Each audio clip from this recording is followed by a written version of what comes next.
Попытка номер два. Փորձենք երկրորդ անգամ այսօր խոսելու ենք COVID-ի բուժման մասին։ Ամենասկզբից տեստ հանձնեցինք, տեսանք ունենք վիրուսը հաստատված է, դրական է։ Տեսնենք ինչ ենք անելու վիրուսի հետ, ոնց ենք դրա հետ պայքարելու։ Եվ հիմա ինձ պետք է միանա,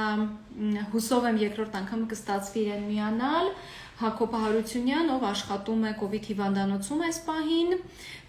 եւ մեզ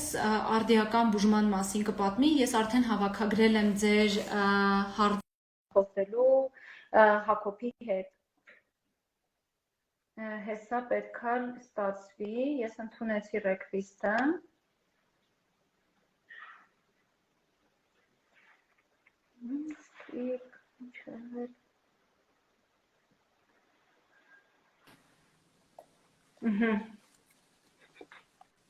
Կարծես թե մեզ մոտ երկրորդ անգամից ստացվեց։ Բարի ձեզ։ Ողջույն Հակոբ ջան։ Պետք է խնդրեմ մի փոքր ասես որտեղ ես աշխատում, ինչքան ժամանակ է եւ անցնենք հարցերին արդեն հավաքագրած։ Ուրեմն ողջունում եմ ձեզ, շնորհակալ եմ հրավերքի համար։ Ես աշխատում եմ Սուրբ Աստվածամայր բժշկական կենտրոնի վերակենդանացման բաժանմունքում COVID հիվանդների հետ։ Սկսել եմ աշխատել COVID հիվանդների հետ, երբ որ արդեն COVID-ը Հայաստանում էր, հենց սկզբից։ Հենց ամենասկզբից։ Այո։ Շատ լավ։ Ես ոնց հասկանում եմ անցած տարվանից մինչև հիմա բավականին մեծ փոփոխություն է բուժման առումով տեղի ունեցել, բայց մինչև դրանք անդրադառնանք, ինչի համար եմ սա ասում, որովհետև հաճախ մարդիկ առաջին անգամ հիվանդանոց ընկնելով, օրինակ անցած տարի, այս տարի հիվանդանում են, փորձում են կամ իրենց բուժումը խորհուրդ տալ այն մարդկանց, ովքեր օրինակ իրենց հարևաններին, կամ նույն բուժումը փորձում են կիրառել առանց դիմելու հիվանդանոց կամ հիվանդանոց գնալու։ Դրա համար ուզում եմ անպայման ընդգծենք, որ անցած տարվանից մինչև հիմա բուժման սխեմաները փոփոխվել են ու դա նորմալ է նոր վիրուսի համար, որովհետև տարբեր պրոտոկոլներ են կիրառում, ոնց հասկանում եմ, որպեսզի գտնել լավագույն տարբերակը։ Նայեք, ասեմ, ուրեմն, ինչպես գիտենք, COVID-ը դա վիրուսային ինֆեկցիա է եւ ցավոք սրտի մինչև այսօր COVID-ի էթիոտրոպ բուժում չի հայտնաբերվել, այսինքն թիրախային բուժում, որը կոչնչացնի COVID-ը եւ դուրս կմղի օրգանիզմից, այդպիսի բուժում գոյություն չունի։ Ավելի շատ բուժումը միտված է այս պահին COVID-ի առաջացած բարդությունների կանխարգելման դեմ։ Ուրեմն որոնք են COVID-ի բուժումը։ Նայ, COVID-ի բուժումը լինում է երկու մասի ենք բաժանում։ Մեկը սիմպտոմատիկ բուժում, ինչպես ցանկացած վիրուսային ինֆեկցիա, գրիպոզ, վիճակ, հարբուխներ եւ այլ։ Եվ COVID սպეციფიկ բուժում, որը, ինչպես նշեցի, ուղղված է COVID-ի բարդությունների կանխարգելման դեմ։ Որպես կանոն ճիշտ եք նշում, մենք շատ ենք առնչվում տնային պայմաններում տարբեր բուժումների, ինքնաբուժումների, հակաբիոտիկների, ստերոիդների ժամանակից շուտ կիրառման, որպես կանոն տնային պայմաններում այդպիսի դեպքերը Հայաստանում շատ են եւ փորձը ցույց է տալիս, ինչպես նաեւ գրականությունն է ցույց տալիս, որ այն հիվանդները, ովքեր ինքնաբուժությամբ են զբաղվել եւ ոչ ցուցումներով կիրառել են դեղորայք, նրանց մոտ խնդիրները ավելի շատ են հանդիպում եւ վիճակը ավելի է ծանրանում եւ դրանից հետո մեզ ավելի դժվար է լինում։ Այո, բարդությունները, երբ որ արդեն հիվանդանոցային փուլ են անցնում։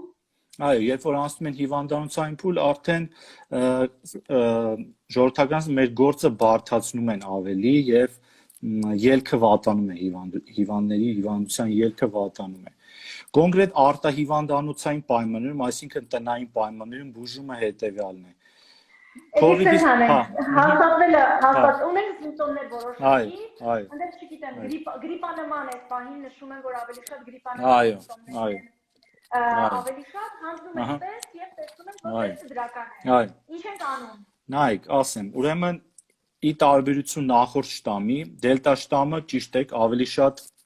բնորոշ ունենում է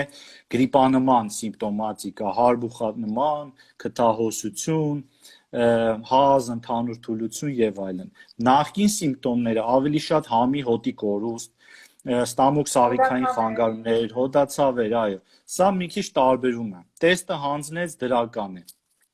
Շատ հիվանդներ ահազանգում են, sense ահաբեկված COVID-ա բժիշկ ինչ բուժում կնշանակի եւ այլ եւ այլ։ Իրականում բուժման հիմնական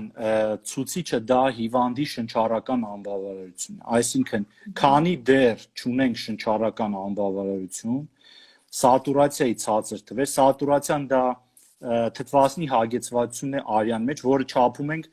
վստահ եմ բոլորդ էլ ծանոթ եք արդեն այդ սարքի հետ, այո, երևի ամենահայտնի սարքն է հիմա։ Հա, այդ սարքով ենք չափում սատուրում։ Եթե 94 եւ ավել է սատուրացիան, ոչ մի բուժում սպეციფიկ բարդությունների դեմ ուղղվածի նկատի ունեմ, ինչպես նաեւ COVID-ի դեմ ուղղված, Հայաստանում չի արվում։ Այսինքն ջերմության սիմպտոմատիկ բուժում է արվում։ Ջերմություն ունես, ջերմիչեցնողով իջեցրու, հիմնականում պարացետամոլն են օգտագործում։ Ցավեր ունես, ցավազրկող օգտագործի եւ այլն։ Ինչպես նաեւ պետք է նշեմ շատ կարեւոր հանգամանք։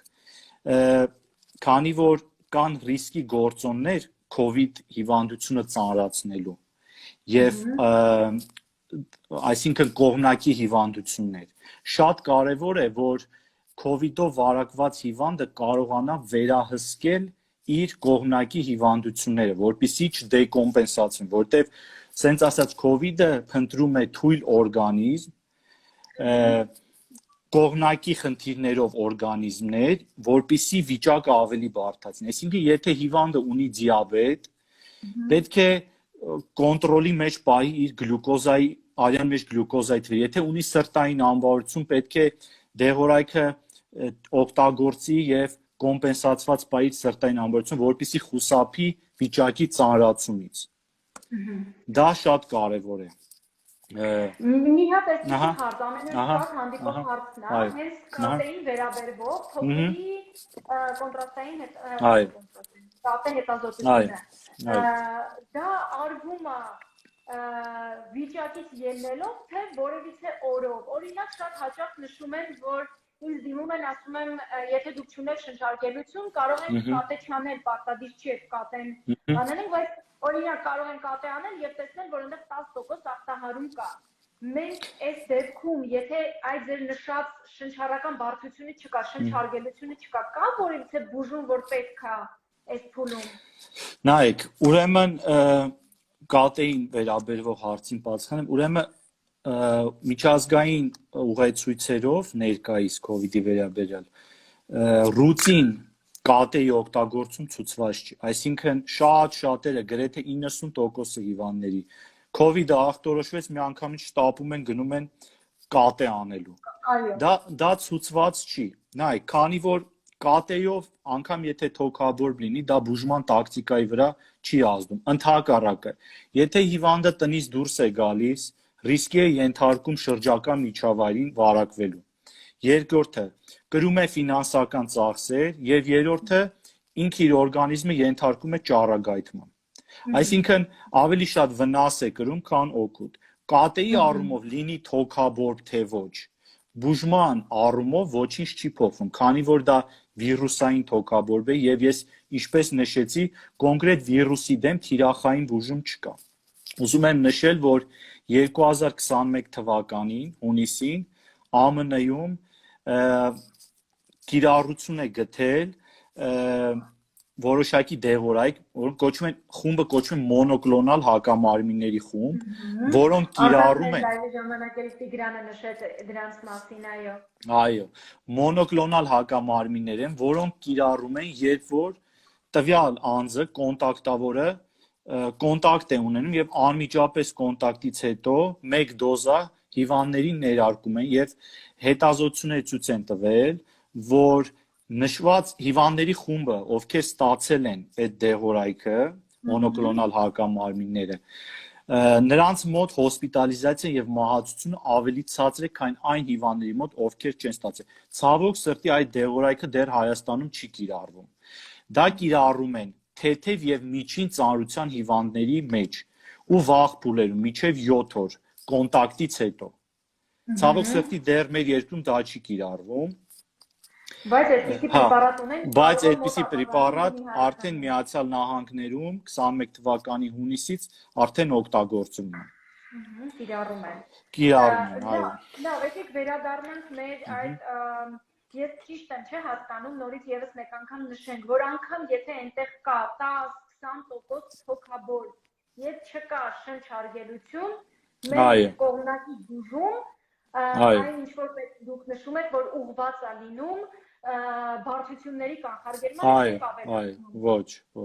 Այստեղ ցուցումը միայն շնչարգելությունն է, այո, դեպոցը որ շնչառությունը կտրվում է եւ օքսիմետրով տեսնենք որ դեպքերի չի հասնում թթվածին։ Այո, շատ կարեւոր են այս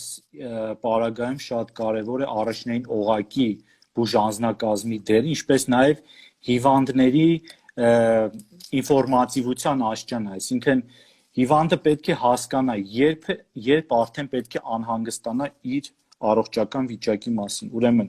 երբ որ ունի հեվոց, երբ որ շնչառական հաճախականությունը արագացել է, այսինքն 16-ից 20-ից ավել է շնչում րոպեում, երբ որ սատուրացիայի թվերը 94%-ից ցածր են, ինչպես նաև դասակարգում ենք շնչարգելության 3 փուլ, երբ որ ունենք շնչարգելություն, սակայն նա առօրյա ակտիվությանը չի խանգարում, դա առաջի աճճանն է։ Երկրորդ աճճան, երբ որ շնչարգելության առօրյա ակտիվություն չես կարող անել եւ երրորդը շնչարգելություն հանգիստ վիճակում։ Այսինքն նստած խոսելուց առաջանում է, այո, խոսելուց առաջանում է շնչարգելություն։ Դա արդեն շատ ահազանգող իրավիճակ է եւ պետք է հիվանդը դիմի բժշկի եւ այնուհետեւ տեղափոխվի հիվանդանոց։ Հիմա ես ուզում եմ նշել, որ 94% սատուրացիայից ներքև հիվանդները ինչ պետքա ստանան։ Ուրեմն բաժանենք հիվանդներին երկու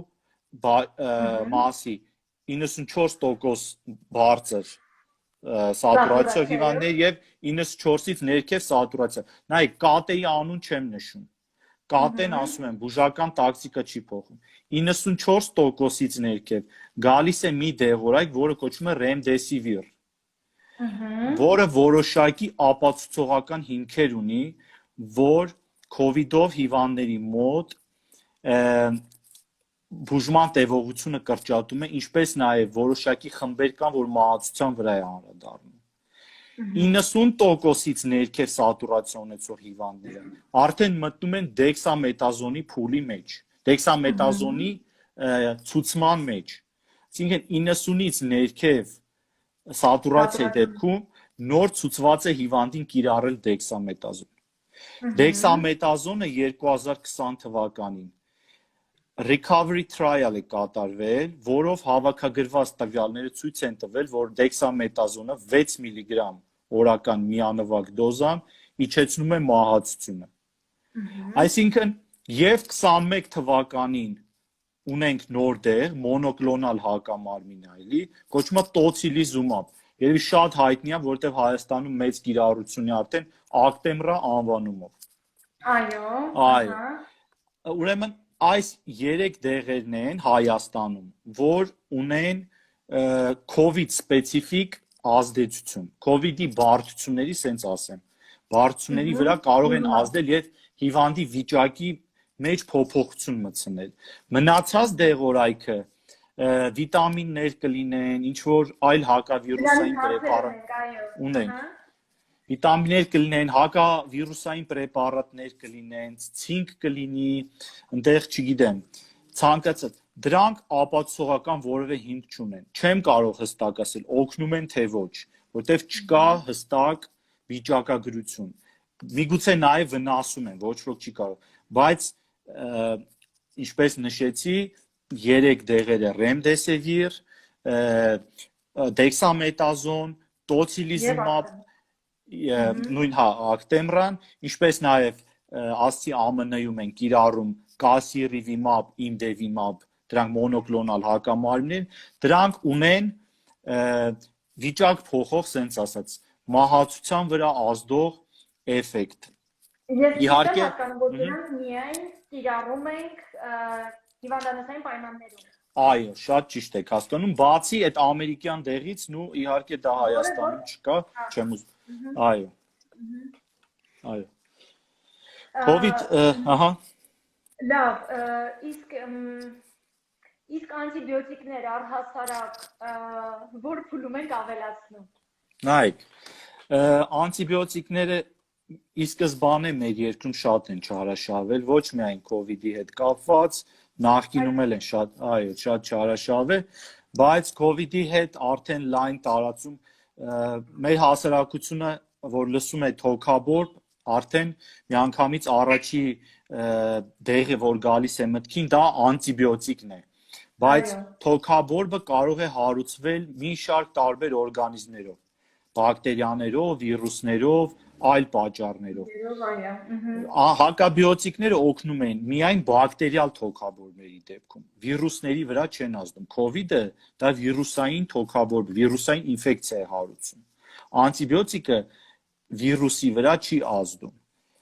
Սակայն կան դեպքեր, երբ որ COVID-ին միանում է բակտերիալ ինֆեկցիա, եւ այդ ժամանակ անհրաժեշտություն է լինում սկսել անտիբիոտիկոթերապիա։ Սակայն տնային պայմաններում մի քիչ դժվար է տարբերակել, նույնիսկ մենք հիվանդանոցային պայմաններում դժվարանում ենք վիրուսային եւ բակտերիալ թոքաբորբեր իրարից տարբերակել։ Այսինքն հիվանդանոցային պայմաններում ավելի ծանրակշիռ է, ավելի հիմնավորված է, քանի որ ունենք լաբորատոր տվյալներ, հիվանդին հսկում ենք 24 ժամ, այսինքն այդ ինֆորմացիայով ավելի ծանրակշիռ է նշանակել անտիբիոտիկներ, քան տնային պայմաններում։ Այսինքն եթե հիվանդանոցում կիրառվել են անտիբիոտիկներ առաջացած թոքաբորբի բուժման համար, ապա դա եղել է ամենայն հավանականությամբ նրա պատճառով, որ այդ թոքաբորբին միգուցե միացել է բակտերիալ կոմպոնենտը եւ դա բժիշկը տեսել է արյան անալիզով։ Արյան անալիզով, բակ անալիզներով, բակտերիան անմիջապես խորխից վերցվում է, արյունից ցանց է արվում, ինչպես նաև մի շարք լաբորատոր տվյալներով, լեյկոցիտներով եւ այլ եւ այլ։ Այդ ամեն ինչը կշռադատվում է եւ նոր արդեն որոշում ենք անտիբիոտիկ կիրառման հարցը։ Քանի որ գիտեք ինչու եմ ասում, ինչու է կարեւոր։ Նայեք, տունը ասենք հիվանդներ են գալիս, որ վերջի սերնդի անտիբիոտիկներով տնային պայմաններում բուժվել են, գալիս են հասնում հիվանդանոց եւ հիվանդանոցում հայտնաբերում է, որ տվյալ հիվանդը ունի թոքաբորբ բակտերիալ եւ իսկապես ունի անտիբիոտիկի նշանակման ցուցում, բայց արդեն սենց ասած զինամթերքը, որը անտիբիոտիկա պաշարը, արդեն սպառվել է, չունենք, հասկանում եք, որտեղ հակաբիոտիկները ունեն հատկություն առաջացնեն ռեզիստենտականություն, այսինքն մի անտիբիոտիկ եթե կիրառում ես, 1 ամիս հետո տվյալ անտիբիոտիկի նկատմամբ հավանական է, որ այդ բակտերիան ունի ռեզիստենտականություն, այսինքն այդ անտիբիոտիկը այդ բակտերիայի վրա չի աշխատում էլ, հետևաբար պետք է փոխես։ Իսկ տնային պայմաններում տենում ես դեպքեր, որ կիրառել են ամենավերջի անտիբիոտիկները եւ մենք արդեն էլ ոնց որ ընտրություն չունենք, որպեսզի տվյալ բակտերիայի վրա աշխատենք, հասկանում եք, էդ էլ է խնդիր։ Ես նաև հասկանում եմ իրավիճակը, որտեղ այս պահին ոնց որ պիկ է, մահճակալային ֆոնդերը ծարաբեռնված են, մահճակալային ֆոնդերը սպառված են, շատ հիվանդներ տնային պայմաններում են ստիպված բուժվում, թթվածին են շնչում, բայց իմ խորհուրդը այն է, որ կիրառել դեղերը հնարավորինս ըստ ցուցման, այսինքն կիրառել դեքսամետազոն թթվածին կախյալ հիվանդներին, ոչ թե հիվանդության հենց սկզբից, երբ որ հիվանդը թթվածին կախյալ չէ, թեթև է, նույնիսկ հետազոտություններում նկարագրվում են տվյալներ, երբ որ անտիբիոտիկ դեքսամետազոն ստացած հիվանդները թեթև փուլերում գնում են ավելի վատացման, այսինքն վնասում է հիվանդին։ Այո, ոնց որ եւ անտիբիոտիկները։ Այո, ոնց որ եւ անտիբիոտիկները։ Այո։ Շատ այստեղ մի քանի հատ էլ հարց ունենք, եթե այս մասով այդպես ընդհանուր նկարագիրը վերջացրեցինք։ Այո։ Շատ հարցեր եմ ստանում, իհարկե ես հասկանում եմ ինչի պատճառով են այդ հարցերը։ Կրծքով կերակրող մայրերը, ում որ հաստատվել է COVID եւ պոլիկլինիկայում իրենց նշել են ու մի հոգի ինձ չի գրել, մի քանի հոգի ինձ են գրել անընդհատ տարբեր տեղերում ես տեսնում եմ տվյալ նման մայրիկների անհանգստությունը, որ ասում են պոլիկլինիկայում ինձ ասել են պետք է այս պահին դադարեցնես կրծքով կերակրումը, որպեսզի կարողանանք COVID-ը բուժել։ Նույն փուլերն են, ես նորից ուզում եմ իրենց համար հատուկ, որտեղ շատ են խնդրել հարցը տամ, հատուկ նշել, որ նույն փուլերն է, եթե շնչարգելություն չկա, բուժում չկա, այսինքն եթե ձեր ի նկատի են ունեցել պոլիկլինիկայում, որ կրծքով կերակրումը պետք է դադարեցնել, որպեսզի անտիբիոտիկ տան, ստեղ անտիբիոտիկ տալու կարիք ընդհանրապես չկա։ Իսկ արդեն ծանր վիճակներում, երբ որ մայրը ունի շնչարգելություն, բնականաբար այստեղ հարցը մոր կյանքին է վերաբերվում եւ պետք է հավանաբար հիվանդանոց պետք է պարտի եւ այստեղ երևի թե կտրում են, չէ՞, կրծքի կաթից, ճիշտ եմ, չէ՞, հասկանում։ Ճիշտ եք նշում, նայեք, կրծքի կերակրումը հիմնականում կախված է թե մայրը ինչ դեղորայք է ստանում այդ պահին։ Արդյոք այդ դեղորայքը կրծքի կաթով անցնում է պտղին, թե ոչ։ Օրինակ այս ձեր նշած 3 պրեպարատները, որոնք ցուցված են։ Նայեք, տվյալ դեղորայքները որոշակ հետազոտություն չունեն կրծքով, այսինքն տվյալներ չկան այս պահի դրությամբ, թե ոնց անցնում են կրծքի կաթով դեպի երեխային։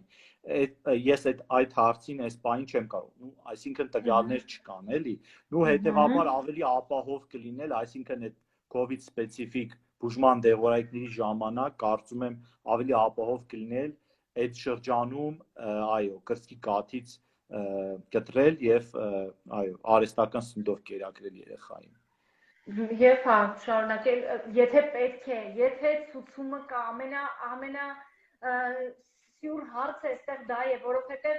շատերը նշում են ուղղակի, որ նոր հայտնաբերել են, ուղղակի գրիպոզանման երևույթներ ունեն ու իրենց ասել են կրծքից պետք է կտրել, որ բուժում անենք, այստեղ ցուցում չունեք բուժում անցնելու, եթե չկա բարդացած վիճակ, COVID-ի բարդացած փուլերը չեն կանել։ Իսկ մենք ունենք որոշակի դեղորայք, չգիտեմ, ինչ որ որպեսզի կանխարգելենք, որպեսզի չբարդանա, թե մենք չենք կարող գուշակել, այս մարդու մոտ կբարդանա COVID-ը, թե չի բարդանա։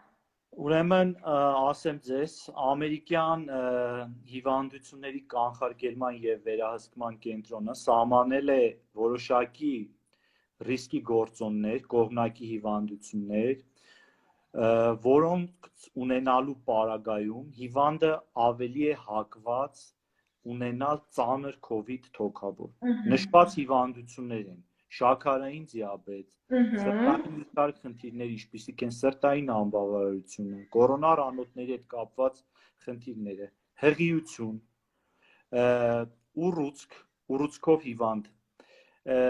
իմունոսուպրեսիվ դեղորայքի վրա գտնվող հիվանդ, կորտիկոստերոիդներ օգտագործող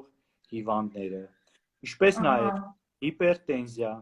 թոքերի հետ կապված մի շարք խնդիրներ, օրինակ թոքերի քրոնիկական օբստրուկտիվ հիվանդություն, մի շարք թոքերի ռեստրիկտիվ հիվանդությունները, նշված հիվանդությունների պարագայում ունենալու պարագայում, ինչպես ես նախկինում նշեցի,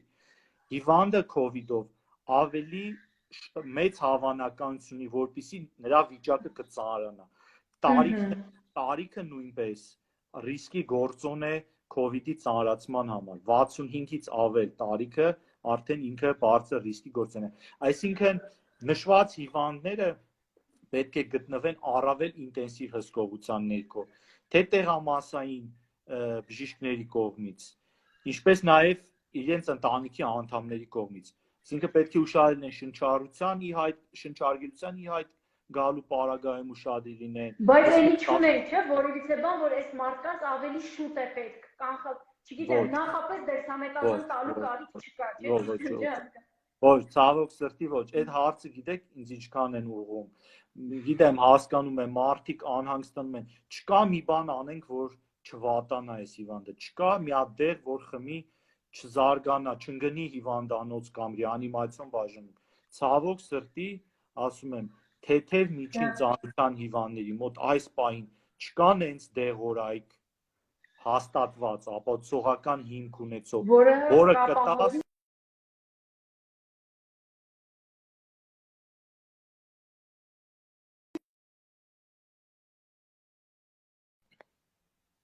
Ալո։ Ինձ ինչ-որ զանգ եկավ եւ հիմա լավ է լսվում։ Այո։ Դա է, այսինքն չկա կոնկրետ էթիոտրոպ վիրուսի վրա ազդող ինչ որ խիստ ապացուցողական հիմք ունեցող դեղորայք։ Ցավոք սրտի վիտամինները եւս չեն ապացուցված, ես չեմ կարդացել որևէ մի բան, որտեղ որ ապացուցված լինի, որ մեծ դոզաներով վիտամին D-ն կամ C-ն, եթե մենք օգտագործենք թեկուզ առանց հիվանդության կամ հիվանդության սկզբնական փուլերում, կարող են ինչ-որ ձև նենց անել, որ չբարձրանա վիճակը։ Ոչ մի ապացուցողական հիմք չունեն, կիրառվել են հենց COVID-ի հայտ գալուց մինչև հիմա բավականին շատ տվյալներ կան, բայց տվյալները որևէ օգուտ չեն ցուցադրել, որ նշված դեղորայքը ինչ որ դրական էֆեկտ ունի COVID-ի պրոգրեսիայի կամ մահացության իջեցման առումով։ Հա, շատ լավ։ Ես երևի թե մենք այսքանով ավարտենք մեր հանդիպումը, շատ շնորհակալ եմ հարցազրույցի համար, մանրամասն կարծում եմ քննարկեցինք եւ բոլոր պունկտերով անցանք, շատ լավ կլինի, որ նաեւ բժիշկները լսեն, եթե չեն հասցնում կարդալ, ինչ է պետք անել այս պահին կամ հա տեղյակ չեն ինչ է պետք անել, բայց շփվում են այսպիսի հիվանդների հետ, որովհետեւ իրականում տեղեկատվությամբ տարբեր լինելն է նաեւ շփոթեցնում մարդկանց։ Եթե օրինակ մի բժիշկ ասում է, որ այս պահին արդեն պետք է անտիբիոտիկ, իսկ մյուս բժիշկ ասում է չէ, հիվանդը իրոք չի կարող ինքը իր գիտելիքներով հասկանալ, որ մի բժշկին է պետք հավատալ։ Հենց դրա համար էլ փորձում ենք այս հարցազրույցները անել եւ մի քիչ ավելի թե մարդկանց տեղեկատվություն հասցնենք եւ թե բժիշկներին, եթե հետաքրքրված են։ Շատ շնորհակալ եմ, որ ժամանակ տրամադրեցիք։ Եթե հարցերը նորից կուտակվեն բուժման հետ կապված, նորից կփորձենք հարցազրույց անել, շնորհակալություն։ Ես եմ շնորհակալ, որ հնարավորություն ընձեռնեցիք, հուսով եմ ինչ որ օգտակար ինֆորմացիա հաղորդեցինք մեր հասարակությանը։ Առողջություն եմ մաղթում։ Ես էլ եմ հուսով, շնորհակալ եմ, հաջողություն։ Լավ եղեք։